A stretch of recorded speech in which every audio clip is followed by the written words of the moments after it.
Transformer full charge बना हुआ है, क्योंकि आज 15 दिन हो गए माननीय कमलनाथ जी, शायद 2 या 3 घंटा ही सो पा रहा हूं। और लेकिन कहीं आप मुझे देखें, कल मुकुल वासनिक जी आए थे, बोले यार तुम तो एकदम फ्रेश दिख रहे हो चुनाव के समय में, तो ये सारी ऊर्जा मुझे मेरे युवा भाई दे रहे हैं। और मैं कहना चाहता हूं, जो मेरे युवा भाई आज मेरे लिए पसीना बहा रहे हैं, ये सत्यदेव कटारे जी का बेटा है, कल आपके लिए खून बहाने के लिए तैयार खड़ा रहेगा आप लोगों के बीच में। मैं कुछ लोगों के नाम लेना चाहूंगा जो कि आज बीजेपी को, बहुजन समाजवादी पार्टी को छोड़ करके आज कांग्रेस में शामिल हो रहे हैं, और उनका नाम लेते ही ओपीएस भदौरिया जी का मुंह सूख जाएगा और शायद शिवराज सिंह जी महगांव में चुनाव प्रचार करना बंद कर जाएंगे। सबसे पहले हमारे बृजमोहन बघेल जी, जो कि रौन से विधानसभा का चुनाव लड़े, मात्र 300 वोटों से रह गए, नहीं तो आज वो विधायक के रूप में बैठे होते। और मैं समझता हूं वो एक आदमी अपने आप में 10,000 वोटों की ताकत रखते हैं, ऐसे परम आदरणीय बृजमोहन बघेल जी। बसपा से मेरे साथ में मुझे आशीर्वाद देने के लिए आए आदरणीय बाबूलाल जामौर जी, जो कि आप जानते हैं लोकसभा का चुनाव लड़ चुके हैं और बड़े ही ताकतवर प्रत्याशी और बहुत ही लोकप्रिय नेता रहे हमारे आपके। बीएसपी से नरवरिया समाज के प्रत्याशी लड़ रहे हैं, लेकिन उनसे भी भारी भरकम नाम हमारे प्रहलाद सिंह नरवरिया जी, जो कि जनपद सीओ से रिटायर है और ओबीसी नरवरिया समाज के ही नहीं, पूरे ओबीसी के सबसे बड़े लीडर पूर्व विधायक हरि सिंह नरवरिया जी के खास भाई है। ऐसे मेरे भाई प्रहलाद सिंह नरवरिया जी, अब ये मान लेना नरवरिया भी मुझे आधे से ज्यादा मिलेगा, क्योंकि मेरे भाई मुझे ताकत और आशीर्वाद देने के लिए आए हैं। मेरे भाई अशोक सिंह जाटव जी, जो कि चुनाव लड़ रहे थे, लेकिन मैंने उनसे आग्रह किया, आज वो मेरे साथ कंधे से कंधा मिला करके चुनाव छोड़ के मुझे मंच पे सहयोग प्रदान करने के लिए मेरे साथ बैठे हैं। आदरणीय उम्मेद सिंह बघेल जी, आप भी लाहौर से विधानसभा का चुनाव लड़ चुके हैं और बहुत ही कद्दावर बघेल समाज के नेता हैं, और आप सब जानते हैं कितना असर रखते हैं। आदरणीय जितेंद्र नरवरिया जी गुड्डा जी, जो बहुजन समाज पार्टी के प्रत्याशी हैं, उनके खुद के परिवार के सदस्य हैं, और उन्होंने बोला बसपा तो जो है भाजपा का षड्यंत्र है, सिर्फ वोट काटने के लिए खड़ा किया, तो उनके खुद के परिवार के सदस्य आज मेरे साथ उपस्थित है। आदरणीय गुड्डा भैया, सोबरन सिंह भदौरिया जी, जिनके यहां ओपीएस 100 बार जाके माथा टेक के आ चुका है कि चाचा तुम आ जाओ, नहीं तो हमारी तो हार तय है। ऐसे परम आदरणीय सोबरन सिंह भदौरिया जी, जो कि एक नहीं 10-10 क्षत्रिय समाज की पोलिंग जिताने की ताकत रखते हैं अपने आप में, परम आदरणीय सोबरन सिंह चाचा। माड़न से नरेश सिंह भदौरिया जी, कम से कम अपने 100 परिवार के लोगों को मेरे साथ में शामिल हुए हैं। आदरणीय सिपाही राम बघेल जी, आर्थिक समानता पार्टी के प्रदेश अध्यक्ष रहे, लेकिन मेरे आग्रह पर मुझे आशीर्वाद देने के लिए, हम सब के लिए, मुझे मेरी पार्टी में अपना भतीजा छोटा भाई मान के मेरे साथ शामिल हुए हैं। आदरणीय रामहरि शर्मा जी, हमारे ही सदस्य, थोड़ा सा भ्रमित कर दिया गया, लेकिन वो हमारे बीच में हो, पुनः मुझे आशीर्वाद देंगे पूरी ताकत से। जनक सिंह बघेल जी सरपंच साहब, निरंजन सिंह बघेल जी, और बघेल समाज के तो मैं नाम लूंगा तो खत्म हो जाए। बीजेपी के पास इस समय बघेल समाज का पुतला भी नहीं है मंच पे बैठाने के लिए, आदमी तो छोड़ दो आप। निरंजन सिंह जी, मकरंद सिंह जी, अशोक सिंह जी, रामकरण सिंह बघेल जी, जनक सिंह बघेल जी, और यदि किसी का नाम छूट गया हो तो मैं क्षमा पूर्वक कहूंगा आपसे। मेरे लिए जितने लोग मंच के सामने बैठे हैं और जितने लोग मंच पर बैठे हुए हैं, मैं सभी को एक भाव से प्रणाम करता हूं, क्योंकि जनता सर्वोपरि होती है, और आपको मैं एक कोई कार्यकर्ता के रूप में नहीं, बल्कि मेरे स्वर्गीय पिता के रूप में मैं आप सबको चरणों में प्रणाम करता हूं। आज चुनाव की स्थिति नहीं थी, चुनाव देखा जाए तो कायदे में आज से 5 वर्ष बाद होना था, लेकिन ये जो अचानक से चुनाव आपके कंधे पर भार लाके लाद दिया गया है, किसका बता मैं बोलते जाते, अरे बोलने मेरे को राइटिंग नहीं समझ। ओमकार सिंह कुशवाहा जी आदरणीय, और इंदल सिंह राजावत जी। ठीक है ना, आप बैठो मंच पे, आप बैठो। मैंने आपके दोनों का नाम ले दिया है और मैं अभी आपसे मिलूंगा अभी इसके बाद। आप बैठ जाए। आज ये चुनाव का वक्त था नहीं, चुनाव आपने 5 साल के लिए ओपीएस भदौरिया को वोट दिए थे और 5 ही साल के लिए आपने कमलनाथ जी को मुख्यमंत्री बनाया था। ये जनता का निर्णय था, ये किसी नेता किसी पार्टी का निर्णय नहीं था। लेकिन कुछ भारतीय जनता पार्टी के गुंडों ने आपके स्वाभिमान को, चंबल की माटी को ललकारने का प्रयास किया और बेंगलोर में जाके मंडी लगाई गई विधायकों की। जैसे मेरे भाई देवाशीष बोल रहे थे, मैंने अमाइन में सब्जी मंडी तो लगी देखी है, भिंडी बिक रही है, लौकी, आलू, कद्दू सब बिकते देखे हैं, लेकिन जीवन में पहली बार देखा कि बेंगलोर में जाके विधायकों की मंडी लगी और आपका हमारा विधायक 35 रुपए किलो में बिका, तराजू पे तुल के। बिका कि नहीं बिका, आप बताइए। ये इतिहास में पहली बार हुआ है कि जनता के निर्णय को पलटने का प्रयास कुछ गुंडों ने किया।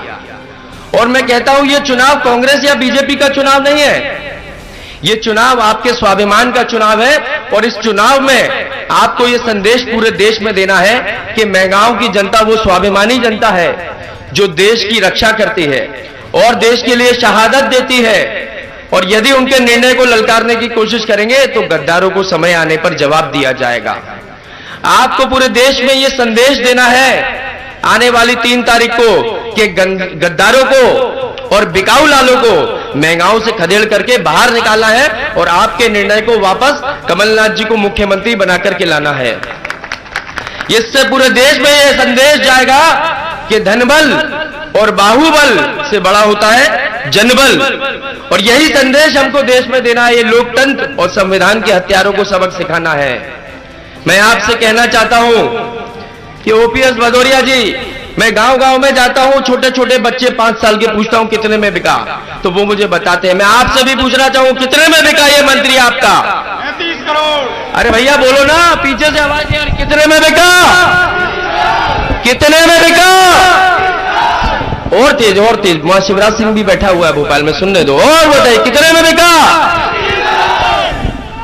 तो जो आदमी आपके विश्वास को 35 करोड़ में बेच के आया है, उसको इस चुनाव में ऐसा जवाब देना कि पिछली बार तो 26,000 से जिताया था, इस बार कम से कम 40,000 से हरा करके भेजना, जिससे कि अगली बार विधायक की जगह टिकट मांगना तो दूर, अगली बार अपने खुद की ग्राम पंचायत अकलोनी से सरपंची या मेंबरी या पंची का भी चुनाव लड़ने के लिए आ पाए, ऐसा मुंह काला करके भेजिएगा इसका आप। ऐसा कभी होता है क्या कि एक बार का विधायक जो विधायकी से भी इस्तीफा दे चुका है मंत्री बन गया? कहीं ना कहीं बेंगलोर में डीलिंग हुई कि मैं विधायकी से इस्तीफा दूंगा, मुझे क्या मिलेगा? क्या मिलेगा? मिल गया। और क्या मिलेगा? तो उनने बोला कि मंत्री बना देंगे। अब इनको यह लग रहा है कि मंत्री बनके प्रशासन की दम पे हम जनता से वोट छुड़ा लेंगे, मैगांव की जनता से जो देश के लिए जान देती है। तो क्या आपसे वोट, कोई प्रशासन का आदमी आपसे वोट छुड़ाने की हैसियत रखता है क्या? कोई आपके स्वाभिमान को ठेस पहुंचा सकता है क्या? मैं आपसे कहना चाहता हूं माननीय कमलनाथ जी, एक घोषणा पत्र में एक चीज और शामिल करनी पड़ेगी। जब से बीजेपी के लोग उपचुनाव में आए हैं, पूरे भिंड जिले में नारियल खत्म हो गए हैं। आप अपने कृपया इसको घोषणा पत्र में शामिल करें, क्योंकि जो नेता आता है जेब में नारियल रख के जो सड़क दिखी फोड़ दिया, जो बिल्डिंग दिखी फोड़ दिया। अब हमें नारियल का उद्योग भी लगाना पड़ेगा सरकार के बाद, क्योंकि भिंड जिले में नारियल खत्म हो चुके हैं। एक तरफ शिवराज सिंह चौहान है, जिनको ओपीएस भदौरिया जी कहते थे कि इनके हाथ किसानों के खून से रगे हुए हैं। मंदसौर कांड में कहते थे खुले खुले मन से बोल करके वोट मांगा, और आज उन्हीं शिवराज सिंह चौहान की गोद में जाकर के बैठ गए ओपीएस भदौरिया जी। आपको शर्म नहीं आती? आज कौन से डिटर्जेंट से इन्होंने हाथ धो लिए? कौन से डिटर्जेंट से हाथ धो लिए कि वो खून के रंग जो है, किसानों के खून के जो दाग है वो छूट गए? माननीय कमलनाथ जी वो व्यक्ति हैं जिन्होंने किसानों की कर्ज माफी करी, और जय श्री राम बघेल जी, भूपत सिंह जादौन जी साथ में बैठे थे जब इन्होंने स्वयं अपने हाथ से कर्ज माफी के सर्टिफिकेट बांटे। और वो आज ओपीएस भदौरिया जी उस विधानसभा के रिकॉर्ड को झुटलाने की कोशिश कर रहे हैं, जिसमें खुद स्वयं उन्होंने स्वीकारा कि पूरे के पूरे किसानों के कर्जे माफ हुए।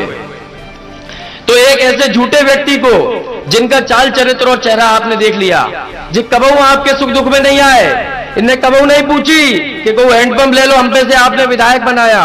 इनने कबहू नहीं पूछी कि आप हम पे से डीपी ले लो, आपने हमें विधायक बनाया। ये तो यहां से सीधे गए भारोली थाने, रात में ले आओ कितनी वसूली इस जेब को भरा, फिर गए रौन थाने, फिर ले आओ कितने इस जेब को भरा, वहां से भी जब पेट नहीं भरा तो वहां से पहुंच गए अपने अमायन थाने, ले आओ कितने ऊपर की जेब को भरा। विकास किया तो खुद सिर्फ और सिर्फ खुद के परिवार का विकास किया, जनता का विकास नहीं किया। सुन लो। मैं आपसे कहना चाहता हूं, ओपीएस भदौरिया जी की शक्ल बताएगी कि वो चुनाव में हार मान चुके हैं, और मैं कमलनाथ जी, आपने तो मुझे 25 दिन का समय दिया। मैं कह रहा हूं आज अगर वोटिंग हो जाए तो जनता के आप हाव भाव देख लेना। आज भी 40,000 से हार के जा रहे हैं ओपीएस भदौरिया जी। आप थोड़ा प्रत्याशी हल्का है, इसलिए शिवराज सिंह चौहान और सिंधिया जी को भी धन्यवाद दूंगा। आपने मुझे काफी ज्यादा समय दे दिया है चुनाव लड़ने के लिए। मैं तो चाहता हूं आज ही वोटिंग हो जाए। अब इनके पास एक अंतिम प्रयास बचा है, वो है प्रशासन और गुंडों की दम पर चुनाव या जनता को लूटने का। मैं खुली चुनौती दे रहा हूं ओपीएस भदौरिया जी तुमको, और खुली चुनौती दे रहा हूं शिवराज सिंह चौहान तुमको भी। अगर दम है तो आ जाओ 10 तारीख को चुनाव जीत के दिखा लो, मैं भी तुम्हें देखता हूं कैसे।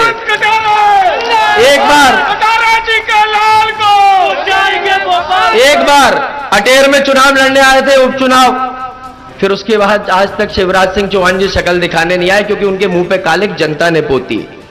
मैं कह रहा हूं फिर से आ जाओ, जितनी ताकत से आओगे उतना ही मेरा वोट दिन प्रतिदिन बढ़ते जाएगा। और अगर प्रशासन के गुंडे, पुलिस के लोग मेरे कार्यकर्ताओं के साथ अन्याय करेंगे तो मैं भी कह रहा हूं हेमंत कटारे कोई अगरबत्ती लेके चुनाव नहीं लड़ रहा, ईंट से ईंट बजा देगा सब लोगों की। आप अपनी ताकत से चुनाव लड़िएगा। मेरे पूज्य पिताजी के आशीर्वाद से हिम्मत रखता हूं, वो जज्बा रखता हूं। जब कांग्रेस की सरकार थी मैं विधायक भी नहीं था, और एक बार 2 एसपीओ को मैंने सस्पेंड करवाया बीजेपी की सरकार में, और टीआई और एसडीओपी की तो गिनती भी नहीं है। पुलिस वालों तुम भी सुन लो, रेवेन्यू वालों तुम भी सुन लो, अपनी जनता के लिए जान अड़ा दूंगा आधी रात को, औकात से तो हाथ लगा के दिखा देना। मैं कह रहा हूं इस मंच से। आज ओपीएस भदौरिया के साथ जितने रेत माफिया घूम रहे हैं, जितने विरोधी घूम रहे हैं, वो सोच रहे हैं कि हेमंत कटारे आएंगे हमें तेल लगाएंगे कि चाचा आया वोट दे दो। तो हेमंत कटारे किसी को तेल नहीं लगाएगा। अपने विरोधियों को भी कह रहा हूं, और ताकत से झंडा ऊपर उठाओ और ताकत से विरोध करना। अपने लोगों का तो एहसान मानूंगा ही मानूंगा, और वक्त आने पे विरोधियों का भी व्यवहार पटा करके जाऊंगा, ब्याज समेत दूंगा। जितनी ताकत है विरोध कर लो। मेरे साथ महंगाओं की जनता है, तुम्हारे साथ प्रशासन है, जनता मेरे साथ है। मैं आप लोगों से यही कहना चाहूंगा, इन विरोधियों को, इन रेत माफियाओं को मेरे पूज्य पिताजी कहते थे, सितम करोगे सितम करेंगे, कर्म करोगे कर्म करेंगे। आदमी है हम तुम्हारी ही तरह, जो तुम करोगे वो हम करेंगे। मेरे पूज्य पिताजी की श्रद्धांजलि थी 2 दिन पहले, और मैं आज कहना चाहता हूं, कहीं ना कहीं ऊपर से वो भी मुझे सुन रहे होंगे, आपको भी देख रहे होंगे। आपने 2 बार लोकसभा में उनको जिता करके भेजा, बहुत आशीर्वाद और पहचान दी इस प्रदेश में। आज वो इस दुनिया में नहीं है, लेकिन वो आपकी ओर ये देख रहे होंगे कि उनके जाने के बाद महंगाओं की जनता मेरे साथ कितनी ताकत से खड़ी होती है। मैं आपसे यही प्रार्थना करना चाहता हूं कि आज इस तरीके से वोट देना मुझे, कि ये वोट प्रत्याशी के रूप में नहीं, अपने बेटे मान के, अपना भतीजा मान के, अपना छोटा भाई मान करके वोट देना। और ये वोट मुझे नहीं, मेरे पूज्य पिताजी को श्रद्धांजलि के रूप में देना, जिससे कि उनकी भी आत्मा को ठंडक मिले और ये संदेश उन तक जाए कि महंगाओं की जनता जब तक आप थे तब तक तो थी ही आपके साथ, आपके जाने के बाद और दुगनी ताकत से मुझे परिवार मान के आपके साथ खड़ी हुई है। मैं आपसे यही प्रार्थना करने आया हूं।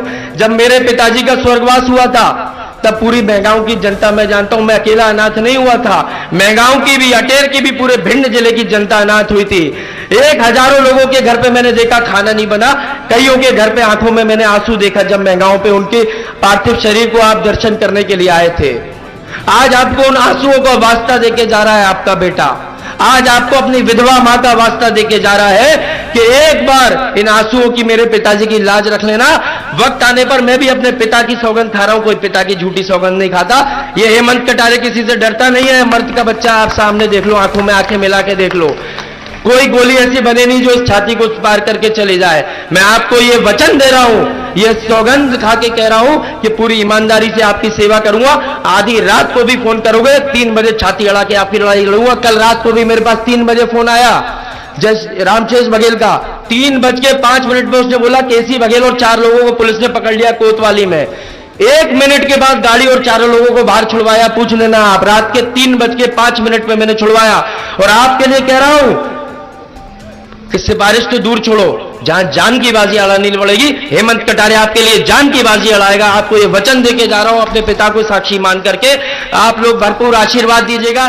चुनाव तो जीतेंगे, लेकिन जीत ऐसी होनी चाहिए कि गद्दारों को भी पता लग जाए उनकी हैसियत, बिकाऊ लालों को भी उनकी हैसियत पता लग जाए, और कम से कम 40,000 से ये बाहर निकले, यहां से इनको खदेड़ करके महंगाओं से बाहर कर देना और शिवराज सिंह चौहान के मुंह पे भी काले